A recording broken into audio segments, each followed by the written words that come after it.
So do you remember a few episodes ago when we said we're only going to do 2 more seasons of The Quest, and people down in the comments were saying, no, you can't do 2 more seasons of The Quest. Well, it turns out, I think people are going to get their wish. And that is because I'm not entirely sure we're actually going to qualify for European competition next season, which would make the second season of the 2 more that we were going to play completely redundant because we won't even be in the Europa Conference League. Since the last episode, Kel's surprise form has been terrible, and I mean awful. We are completely lost in the wilderness. All of the players that we bought in by and large to score goals have completely failed in that task. Our army of free transfers that we bought in, whilst highly valued, are performing poorly. The results that we were getting on the lucky, fortunate end of and were going our way during the early part of the season are now going in the opposition's way. We're giving away penalties at will. We're getting players sent off on an almost gamely basis. And things are looking a little bit bleak, not just domestically, by the way. Form in European football is not exactly brimming. So let's bring you up to speed. In that last episode, we were heading out to Cyprus. We were taking on Apoel Nicosia. We were 2-0 up and looked comfortable. And it was another one of those games where we'd done okay, but maybe we were a bit fortunate to escape with a win. Well, in our next match, we took on Slaven Belupo. And it was the last day of the good times before the apocalypse came raining down on us. We beat Slaven Belupo 3-1. After that, we were in European action once more. We dominated against Milda out there in Norway, but drew 0-0. Then we came back to Croatia. We played well, but we lost 2-1 to Istra. We had a cup game where we recovered, and we thought, okay, Istra was the first game that we've lost this season, but maybe it was just a blip. Maybe it wasn't so bad. And then we took on Hajduk. We lost 2-0. Then we played Spurs. We were a goal up against Spurs. What a result that would have been for little Lokomotiva if we'd have managed to win. And then, 59th minute, JT gets himself sent off and they score through Skip and Kulusevski and some kid called Dorrington. And what was looking like a plucky, unlikely win turned in to a little bit of a thrashing. But we followed that up with a 2-0 defeat against Gorica. A little highlight for us was progressing in the cup further against Osijek. We then took them on in the league a few days later and lost before playing Nice and being 2-0 down against Nice, but somehow battling back and getting a draw before losing narrowly to Varostin and then drawing 2-2 with Rijeka, which has left us outside of the European places. And we were top of the league when you saw us in our last episode. So things are a little bleak. I guess we've got a game in hand on Hajduk and Gorica, which might allow us to climb back in to those European places. If we go on a bit of a run, well, we're only 7 points behind Osijek, but form really isn't very good. And tactically, I think it's time to make some changes. So thank you for all your comments at the end of the last episode about what roles to give strikers when you're playing a duo of them up front. We've done some experimentation. We've tried playing deep line forwards on support. We've tried playing 2 advanced forwards. Neither of those have really got us very many goals. I'm starting to think it's a problem with the players rather than with the roles that we're playing. Here's JT. He's got 4 goals in 12 games. Here's Bartel Kardrum. He's got 1 goal in 5 starts, but in 14 games in total. Down on the bench, the player that's the real problem for us is Benny Traore. They look like they should be a real fleet-footed striker that should be able to play as an advanced forward, drift out into wide positions and deliver, but really get behind defences as well. He even has that trait of liking to try and beat the offside trap. He's got pace of 14 and acceleration likewise. The composure and the finishing are good. Maybe the off-the-ball movement isn't quite as high as you would like, but it's certainly not a disaster. He's got 1 goal in 7 starts. 13 appearances in total. He's not scored in Europe this season either. Even when I played him in the cup against lower league opposition, he got no goals again. And we're really struggling. One of the players that we've never really got into the first team, Alberto Mari, finally came back from a 2-month injury, only to pick up another month injury straight away before we'd even got him back in the matchday squad. So that's a little bit of a problem. Our young Croatian striker from last season, we've given a bit of game time off the bench, but they've not really impressed. They had a good game in Europe, but they've not really been firing in goals for us either. The player who has performed when they've come into the team is Nets Amaya. The only trouble is they are often injured and we can't get them into the team very often. So we really are struggling for goals. So for today, we're making a seismic shift in our tactic. And rather than playing a DM, we're going to switch it. We're going to play an AM. We're going to bring in Reyes to be an advanced playmaker in front of a midfield two. The midfield two just behind are going to try and be very, very busy and industrious and keep us secure. Daniek's going to be ferrying box to box. Babani is just going to sit and hold and try and break up play. We're going to have both fullbacks tearing down the touchline, trying to deliver. We're going to have two advanced forwards there to get on the end of long balls should we need to play them out of our defence. We're changing the wide centre-backs to being regular centre-backs.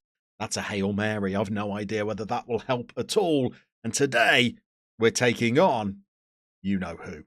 Yes, that's right, the new Squirrels. And you'll see that they are 2 points clear of our old team, Haverfordwest. Haverfordwest are now managed by Christian Edwards. I'm not sure how long he's spent at the club. He could even have been the manager that replaced us when we left. It looks like he's won a cup.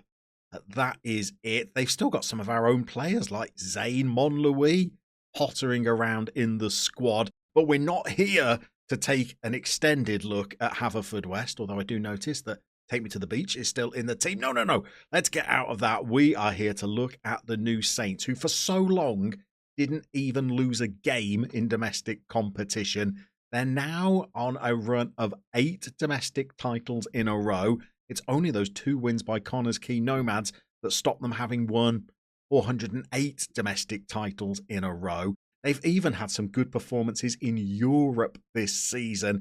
They managed to pick up a 3-3 draw against Napoli, no less, while we were labouring to a goalless draw with Mulder. And they've got players like Karatskelia playing up front for them. So the new Saints really must be an impressive outfit once more. Look, their domestic form looks superb. I noticed they did pick up an earlier defeat in European competition, going down 7-3 to Ludogorets. So it looks like they can concede goals. It also looks like they're not playing a formation completely dissimilar to ours. They're going to have 4 players in the centre of the park up against our 3 by the looks of it. So that might be difficult, but they also look like a side that routinely score a lot of goals. In fact, only the game against Real Betis in Europe is the game that they've drawn a blank in, going all the way back to where they played Astana in September. So I am expecting the Welsh side from England to be incredibly good.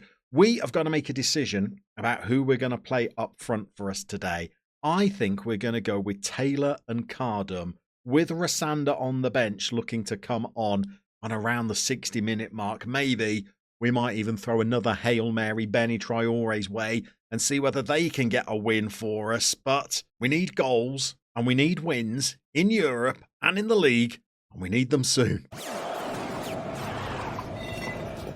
So morale's pretty low around the squad right now. It's pretty low in the dugout as well. Just watching the team succumb to defeat after defeat has been a little bit sapping on the old optimism levels. We went 2-0 up in the last game, and I thought finally we'd cracked it, only to be pegged back to 2-2, I think, against Farosh Din.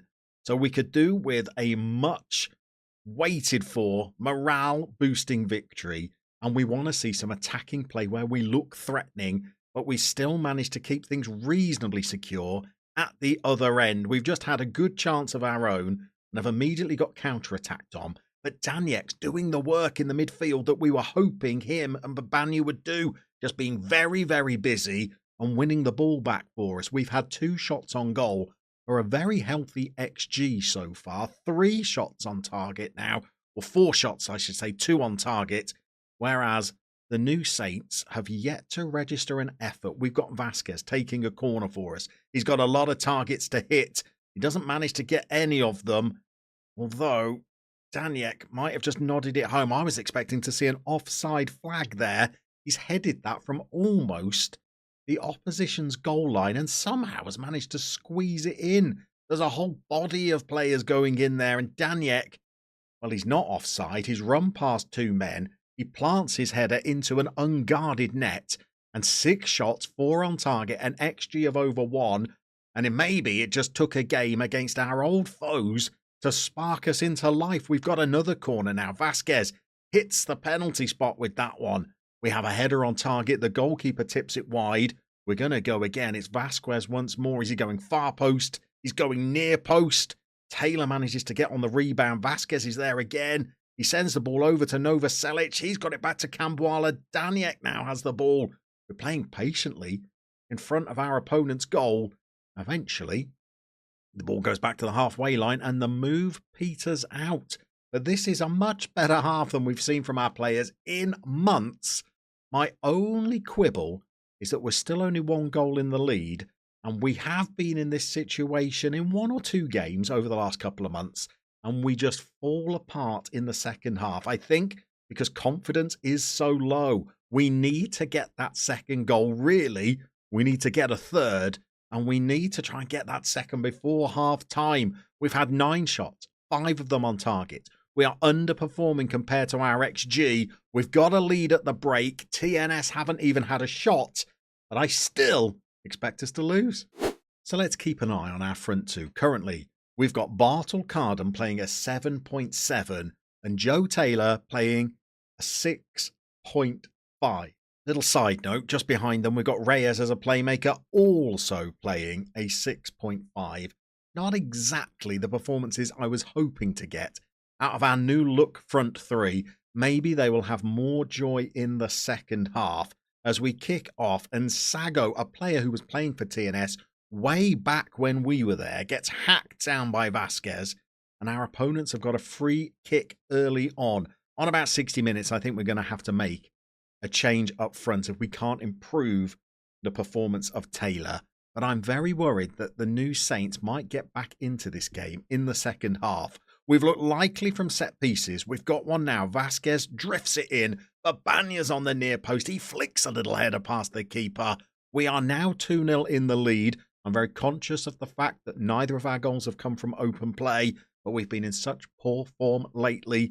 I will take corner goals if that's the best that we can muster.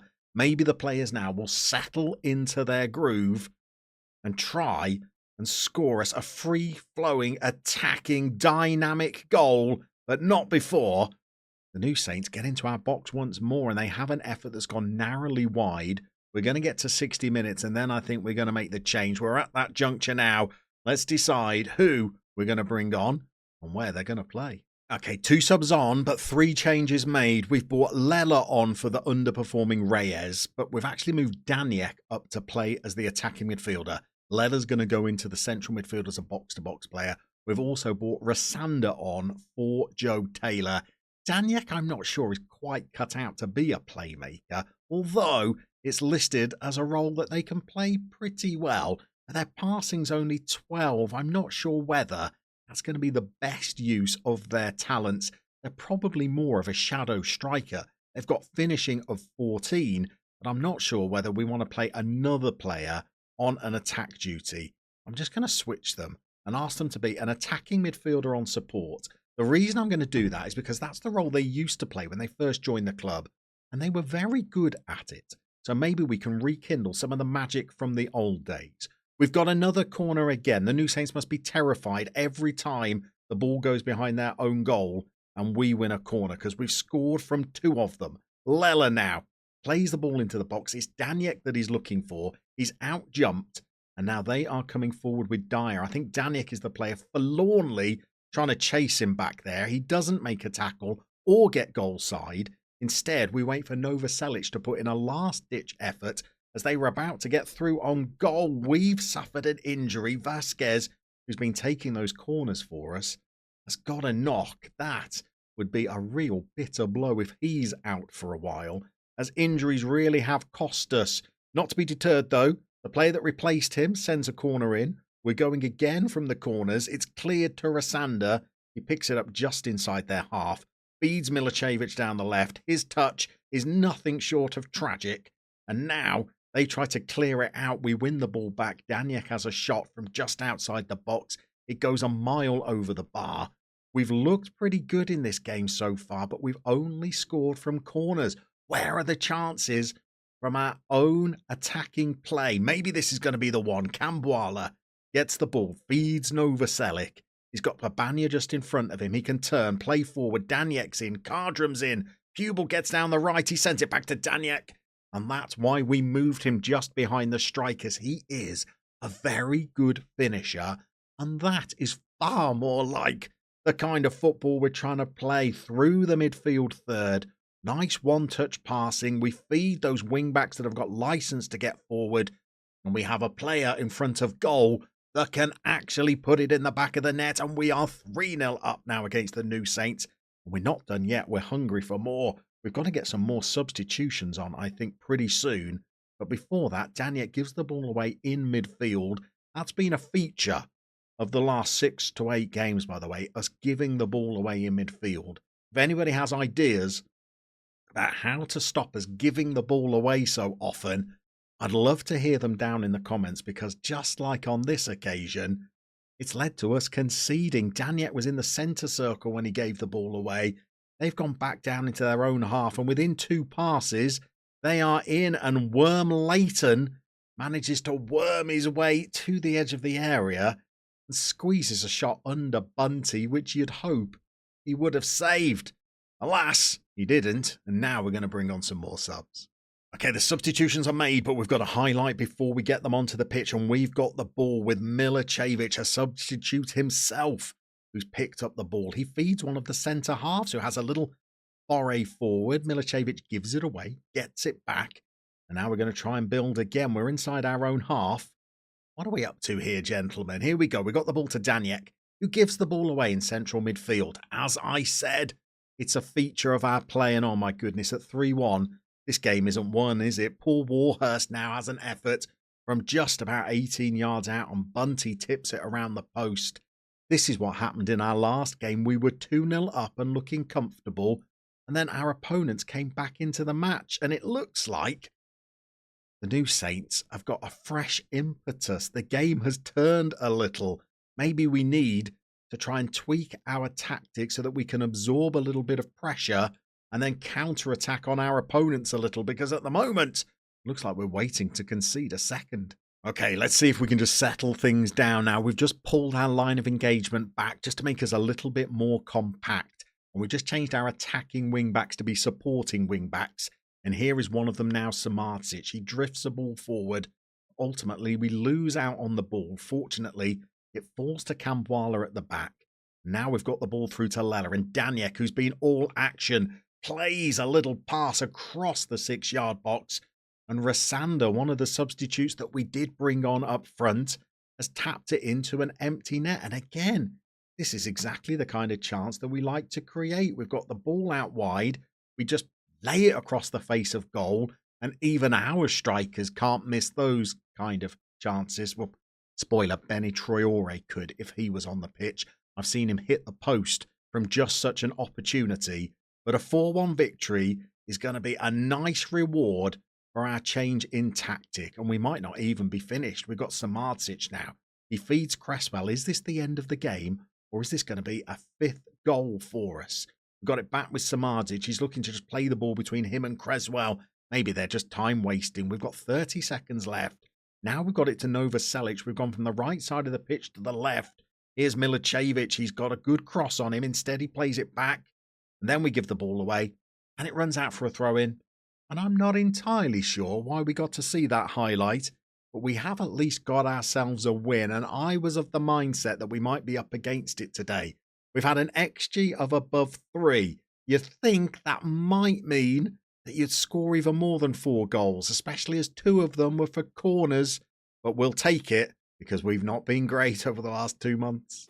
So in terms of European football, we've still got games to play against Adanaspor, who have Tiny Chuk amongst their ranks, and against Napoli and against Feyenoord.